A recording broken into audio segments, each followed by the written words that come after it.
তো আজ শুক্রবার না, তবু আমি চলে এসেছি এই বাড়িতে। আর আমি আসার খবর পেয়ে গেছি ব্লু, সেখানে চিৎকার করছে। কি রে তুই বাড়িতে আজকে?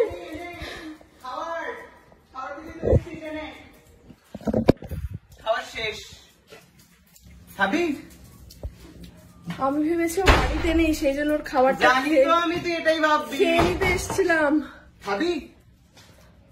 মাছের কিছু কাঁটা পড়ে রয়েছে আর একটু তেল পড়ে রয়েছে, যেগুলো আমি খাই না। খাবি কুটনি? খাবি? পাগল হয়ে গেছে এখন মঞ্জুলিকা। মা কি হবে তাহলে? ডিম ভাজা কপালে, কি খাবো তাহলে? ডিম ভাজা কপালে, আজকে কপালে ডিম ভাজা, মাছ আমার পেটে, আর এই যে তেলটা ব্লু খাবে। যা বল বুঝে নে এবারে কি করবি। তুই কি আমি আসছি এটা জেনে আগে থেকে খেয়ে নিয়েছিস? একদম। হ্যাঁ, তো যাই হোক, খেয়ে যখন নিয়েছে দেখা যাক আমি পরে কি খাই। খাওয়া যায়। তো কি আর করা যাবে, সবই খেয়ে নিয়েছে সায়ক আমি আসার আগে। আমি আসছি ও বুঝতে পেরেছিল মনে হয়। তো শেষমেশ কি করা যাবে না ভেবে আমি বিস্কিটটা আছে ওটা কফির সাথে খায়, সেইটা আমি খেয়ে ফেলবো।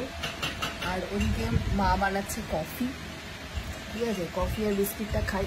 কিন্তু তার মাঝে আবার হঠাৎ করে প্ল্যান হচ্ছে রিয়াজের বাড়ি যাওয়ার। আমি তো সিদ্ধান্ত নিতে পারছি না আমি কি করবো, কারণ আমি রেডি হয়ে একদমই আসিনি। তো দেখা যাক কি হয়। তো এসে গেছে আমার কফি, গরমা গরম কফি। বিস্কিটটা দিয়ে আমি খেয়ে ফেলবো এবারে। দেখ রে, সব খাবার তো খেয়ে নিলি। হ্যাঁ, বেঁচে থাক কফি খেয়ে। আমি তোর এই বিস্কিটটা শেষ করে দেবো।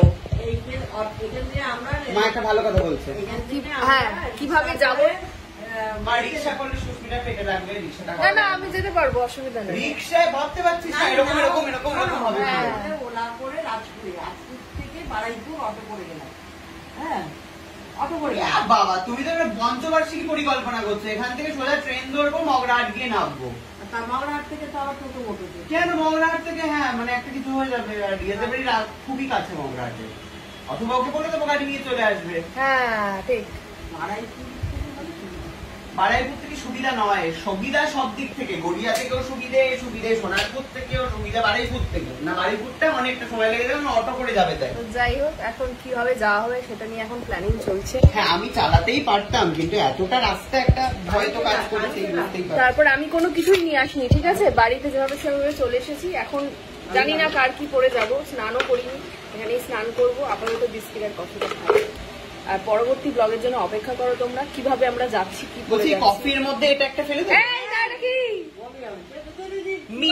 না তুই খাওটা একটা ছোট্ট গলি আপনার জীবন বদলে দেবে। দি না, আরে অসাধারণ টেস্ট হবে। আমার কথাটা শোন, আর জীবনে এই বাড়িতে এসে খেতে ইচ্ছে করবে না। তুই শয়তান, আমাকে আর খেতে দেবে না বলে কফিটার মধ্যে ফেলে দে। খেয়ে তো নিয়েছিস সব খাবার। মা দেখো দেখো মা কি করছে।